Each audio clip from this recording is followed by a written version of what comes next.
ईरानी leadership और अमेरिकी leadership का शुक्रिया अदा करना चाहता हूँ ऑन रिकॉर्ड कि जिन्होंने मेरी रिक्वेस्ट को, मेरी दरख्वास्त, ये कोई मामूली बात नहीं थी। ইরান আমেরিকার যুদ্ধ 2 সপ্তাহের জন্য বিরতি, মধ্যস্থতা করেছে পাকিস্তান সরকার।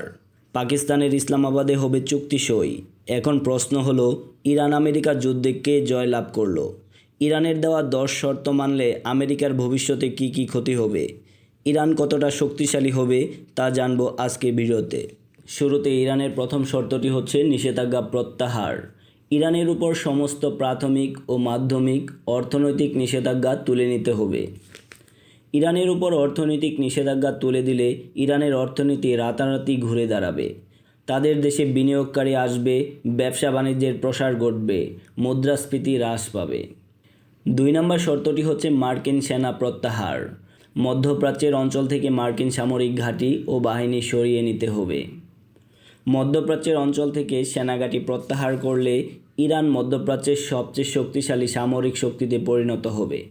তখন ইরানের উপর আমেরিকা থেকে সহজেই আক্রমণ করা যাবে না। ইরানের 3 নম্বর শর্তটি হচ্ছে হরমুজ প্রণালীর নিয়ন্ত্রণ। হরমুজ প্রণালীতে ইরানের সশস্ত্র বাহিনীর নিয়ন্ত্রণ, সেফ প্যাসেজ প্রোটোকল প্রতিষ্ঠা করা। হরমুজ প্রণালীকে ইরানের নিয়ন্ত্রণ করা মানে অর্থনৈতিক খাতের অনেকটাই দখল করে নেবে ইরান। টোল আদায় করবে কোটি কোটি ডলার। সেই সাথে তাদের অর্থনীতি রাতারাতি চাঙা হয়ে যাবে। 4 নম্বর শর্তটি হচ্ছে আগ্রাসন বন্ধ। ইরান ও তার মিত্রদের বিরুদ্ধে যুদ্ধ ও সামরিক তৎপরতা বন্ধ করতে হবে। ইরানের আন্তর্জাতিক পর্যায়ে সবচেয়ে শক্তিশালী 2 রাষ্ট্রের মিত্র হলো রাশিয়া ও চীন। ইরান ও রাশিয়া কৌশলগত মিত্র হিসেবে পরিচিত।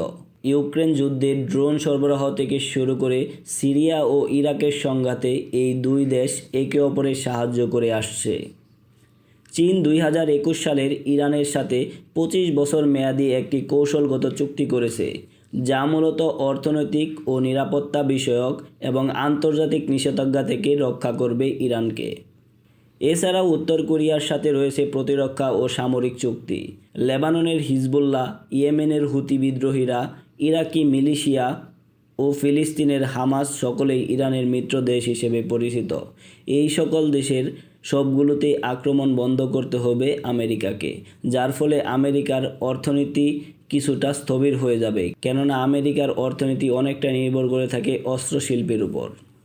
5 নম্বর শর্ত হচ্ছে যুদ্ধের কারণে ইরানের ক্ষয়ক্ষতির জন্য পূর্ণ ক্ষতিপূরণ প্রদান করতে হবে আমেরিকাকে। 2026 সালের ফেব্রুয়ারি-মার্চ মাস থেকে শুরু হওয়া সংঘাতে প্রথম মাসেই ইরানের ভয়াবহ ক্ষতিগ্রস্ত হয়েছে, যার পরিমাণ আনুমানিক 15 লাখ কোটি টাকার বেশি বলে ধারণা করা হচ্ছে।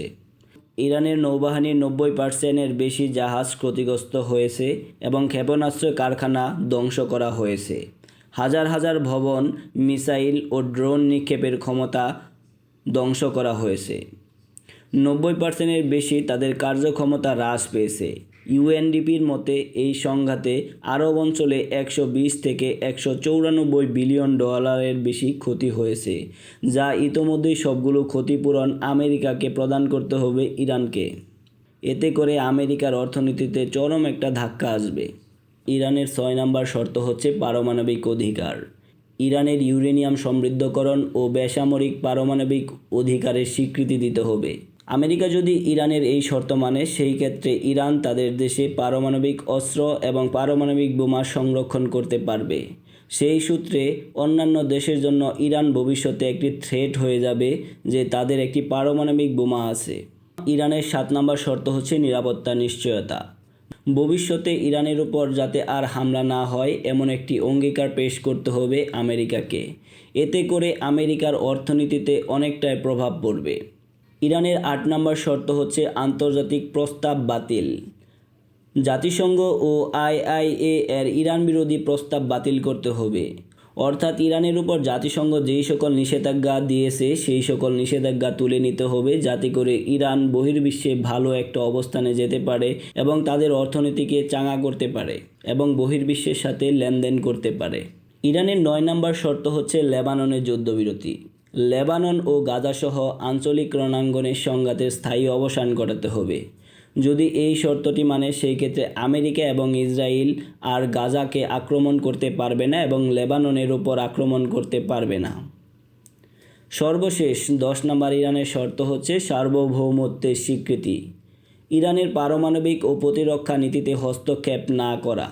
অর্থাৎ এই শর্তের মিনিং হচ্ছে ইরান তাদের দেশে পারমাণবিক অস্ত্র এবং পারমাণবিক বোমা এটা সংরক্ষণ করতে পারবে, কিন্তু আমেরিকা কিংবা ইসরায়েল এর উপর কোনো হস্তক্ষেপ করতে পারবে না। অর্থাৎ এই শর্তের উপর ভিত্তি করে ইরান নতুন করে পারমাণবিক বোমার শক্তিধর একটি রাষ্ট্রে পরিণত হবে। ইরানের দেওয়া এই 10টি শর্ত মানলে আমেরিকার নীতিগত পরাজয় নয়, শুধু অর্থনৈতিক রাজনৈতিক সব দিক থেকেই পরাজিত হবে আমেরিকা।